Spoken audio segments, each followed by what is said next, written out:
Hello everyone. This day we'll speak about the Adventures of Tom Sawyer by Mark Twain. In this we'll just speak of the first chapter. The first and common way how we can impress the reader when we write for an exam is by letting him know that we know a bit more about the writer. He's an American writer and his name is not Mark Twain. His name is Samuel Langhorne Clemens.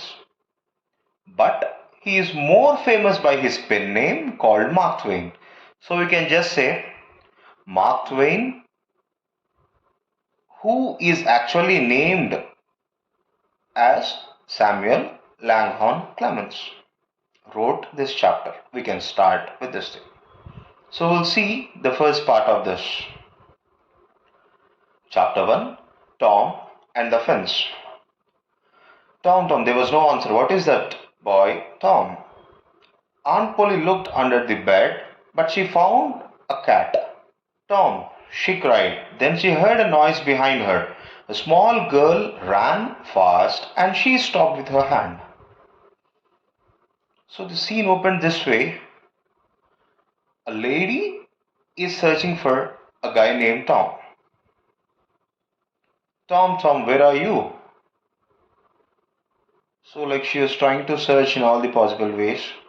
Under the bed, that and this. No. There was only a cat when she just there was like some kind of sound. Maybe he's hidden under the bed. No, it's just a cat. Then the lady saw a girl running. So she caught the girl by the hand. What are you doing, Tom? She asked. Nothing. Look at your hand and your mouth. I told you not to eat the jam. Oh, Aunt Polly, look behind you. The old lady looked and Tom ran away. Aunt Polly was surprised and then she laughed. I never learn. Tom always plays tricks on me and I never learn. I love Tom. He's my sister's child, but she's dead. But it's not easy to look after him. Tomorrow is Saturday and there's no school. But Tom must work tomorrow. He hates work, but he must do it. So the guy who's in disguise is none other than Tom. It's not the girl. The lady caught hold of the girl. The girl is actually the disguised version of Tom, Thomas Sawyer or Tom. Then Aunt was saying, Tom, I told you not to eat jam and all. Look at your mouth. Aunt, just look behind you. Aunt just threw a stare there. Tom escaped. I will never learn. This guy always cheats me. This guy, Tom Sawyer, is actually Aunt Polly's sister's child, who is no more. So, Tom Sawyer is being raised by Aunt Polly, or we can say like she is a guardian. Tom might be mischievous, but still, this lady, Aunt Polly, likes Tom a lot. So, generally, a child, maybe like 12, 13, or 14, hates to work. And Tom is not any different from. Tomorrow is Saturday and you need to work. No, I don't want to work. I'll just escape. No, no chance. You need to work. Let's see if Tom works. Tom lived in a small village of St. Petersburg with his aunt Polly, his brother Sid, and his sister Mary. The summer evenings were long, and in the evening, Tom liked walking around the village. One evening, he saw a big boy in front of him. The boy was a stranger. Tom was surprised because he did not see new people often. The boy had very nice, expensive clothes. So, this is the location where Tom stays, St. Petersburg. So, generally, as a youngster, he loves going on a stroll in the evenings just for a walk. And that day, the same thing had happened. And that being a very small place, St. Petersburg being a very small place, Tom almost knew everyone there. So imagine if someone comes to our street whom we are extremely familiar with. Let's speak. But if there is someone like a stranger, a new guy, who is he? We'll be a bit anxious. little curious. And Tom was on the very same plane. He saw a new guy, that too with neat and tidy clothes, that too expensive. Why is he wearing this? We'll see. He's got shoes, a new shirt, and a tie, and it's not Sunday, Tom thought. My clothes are old and ugly. Tom looked at him, and the big boy looked at Tom. Tom did not like him. Finally, he said, I can beat you. Why don't you try? Said the boy. Well, I can, said Tom. No, you can't. Yes, I can. There was a silence. You're afraid, said the boy. I'm not afraid, said Tom. Yes, you are. No, I'm not. There was more silence. Then Tom pushed the boy, and boy pushed Tom. Soon they were on ground. Tom pulled the boy's hair and hit him hard. They both fought a lot. The big boy was angry and started crying. Stop, he said, stop. Now that will teach you something, said Tom. So coming to this paragraph, this is not even Sunday. Today is still Saturday here. And this fellow is wearing new clothes, that too with a tie and shoe. Why? What might be the reason?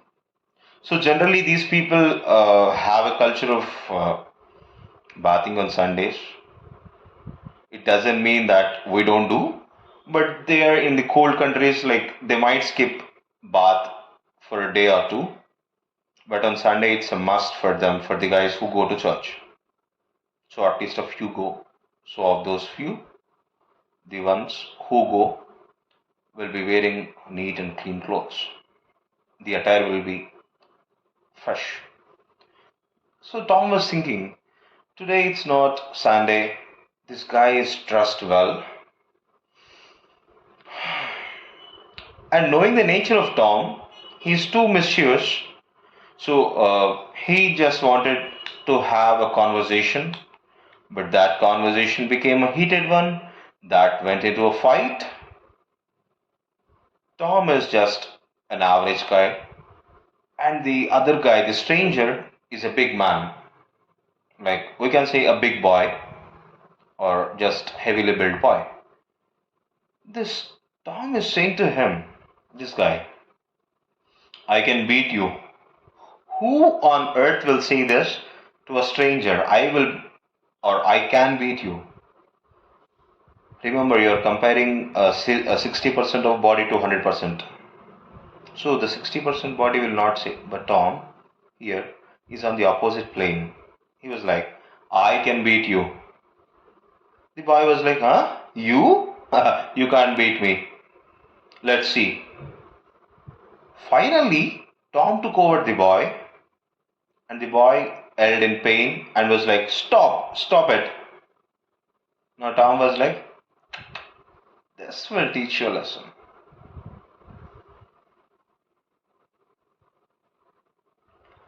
Tom arrived home late and he was dirty. When Aunt Polly's eyes dirty clothes, she thought, what can I do with this boy? Well, tomorrow is Saturday and he must work. So after the fight, we know like our clothes will be spoiled and soiled. And the same thing had happened here. What can I do with this fellow? This fellow again went into something. Maybe he might have played hard, or he might have been into some kind of argument, or he might have fell down. I should teach him a lesson. This was a thing running in the mind of Aunt Polly. Tomorrow is Saturday, so there won't be any school, and generally the people will train the people, the younger ones, in such a way that they can stand by their own. They can stand on their own feet. Maybe some work, depending on the kinds they are interested in. For example, if I'm interested in painting, I'll be asked to paint something. Or if I'm really good at the maybe some cooking, I'll be asked to do. Like just like a hobby or maybe some kind of relaxation day. The same thing had happened here. Tom now have to work. Saturday Monday was beautiful and sunny. It was summer and the world was happy. Tom sat in front of the fence and looked at him. It was 30 yards long and 9 feet high. He was unhappy. It's Sunday and I must paint this long fence. All my friends will laugh at me, he thought. This fellow got a punishment. So there's a 30-yard long fence which is 9 feet high. So imagine some barely 5 feet guy trying to paint the entire thing. That too, he is thinking, my friends can see me. All my friends will be enjoying. But me, I have to paint. I don't like it. But still, Aunt told me to do. So, do you think Tom will do the task or not?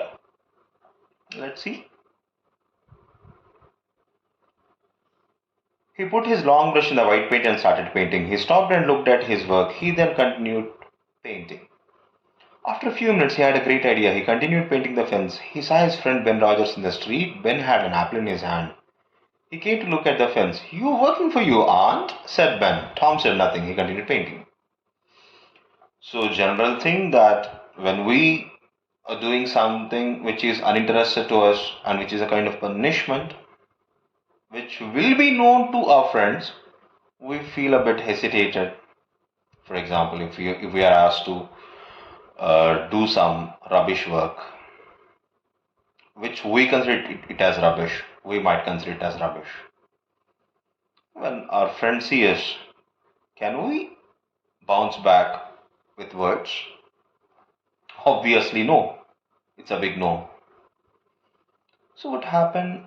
Tom was unwillingly, uninterestedly doing the job. But then a friend of his came named Ben Rogers. Hey, you! Today is a holiday and you are working for your aunt? Hmm. So this guy is trying to make fun of Tom. Ben Rogers is trying to make fun of Tom. What will Tom do? Tom just did nothing but just continued with his paint work. I'm going swimming, but you can't come with me. You're working, said Ben. Do you call this work? Asked Tom. Of course, it's work. You're painting a fence, said Ben. Maybe it's work, but maybe it isn't. I like it, said Tom. I can swim every day, but I can't paint a fence every day. Wow. Tom literally thought out of the box. When Ben tried to insult Tom's, like just by saying, Tom, you, oh stupid man, you painting a fence. I'm going swimming happily. Tom thought and just threw an answer to him which made him faint, literally. You can go swimming, okay, even I can go swimming, but I can't paint fence every day. And you're calling this work? This is not work. I'm enjoying it artistically. Ben watched Tom. He painted slowly and carefully. He often stopped and moved back from the fence. He looked at his work and smiled. Ben was suddenly interested in the fence and said, let me paint a little, Tom. Tom thought for a moment. I'm sorry, Ben. Aunt Polly wants me to do this because I'm very good at painting. My brother Sid wanted to do it, but he's not good at painting. Oh, please, Tom, please, can I paint? I'm good at painting too. Here, you can have some of my apple. No, Ben, I can't. Then take all of my apple. So the words of Tom threw a remarkable effect in the mind of Ben Rogers. Yeah, what Tom said is right. I can go swimming any day, but painting the fence, not a daily work. Tom, would you mind if I'll paint a portion of this fence? Huh? No, no, no, no. My aunt told me alone to paint the fence. Do you know the reason why? I paint extremely well. My brother Sid had even asked for the opportunity, which was rejected successfully by aunt. So I'm sorry, I won't let you paint. You go swimming, I'll paint. Oh, now he started doing it like as if he is some great artist. Oh, I'm painting it well. Ben Rogers could not control. I must paint the fence at any cost. So he brought an apple with him, a fruit to eat. So he told, Ben, you please go swimming, I'll paint. Ben was like, uh, you are able to see this fruit, right? I'll give you a fair portion of it. Please let me paint. No, no, no, not possible. I should only paint. I alone must paint. It's an order. Okay, then please you have this apple. You eat it. In the meanwhile, I'll paint. Tom actually has no intention to paint. Tom never had any intention. He hates work. But still, he made Ben Rogers to do his work. And in turn, he got an apple as a gift. Tom was happy, but he did not smile. He gave Ben the brush and sat down to eat the apple. Tom's other friends came by. At first, they laughed at him, but soon they all wanted to paint the fence. Billy Fisher gave Tom a kite. Johnny Miller brought him a dead rat. His other friends gave him an old knife, a cat with one eye, an old blue bottle, and an old key, and other interesting things. His friends painted the fence, and Tom now had lot of interesting things. He went back home. Aunt Polly, can I go to play now? Wow. Literally, he thought beyond the box. It's not just Ben. When the other friends of his came, he repeated the same story. Everyone were like, yeah, even I want to paint the fence. Please, can you please allow me? Let just a small portion. No, no, no, not possible. This is only for me. No, not like that. Please, I'll do it well. Okay, in turn, I'll bribe you with this. We can just use the word bribe instead of gifting. So he got many gifts: an old blue bottle, a dead rat, a cat with one eye, an old key. He got plenty of interesting things, a kite and all. In turn, he got his work done. See how clever Tom is. Tom actually had to paint the fence as a punishment, but he escaped the punishment. He threw the work to his friends and tricked them in painting the fence. In turn, grabbed the gifts. So after the fence was painted, he goes to his aunt saying, now it's time for me. Can I go and play? So what does she do? She actually comes and checks. We'll see what happened. When Aunt Polly saw the beautiful white fence, she was happy. She gave Tom a big apple and said, yes, go and play, but don't come home late. Aunt Polly saw the fence. Wow, it's painted very well. Poor Tom, maybe he might have struggled a lot in painting the fence. Let me help him with an apple. So she gave him a very big apple. Okay, now you can go and play, but please don't come home late. This is the first part. Second part, Tom and Huckleberry Finn. We'll see it in the next video. Thank you.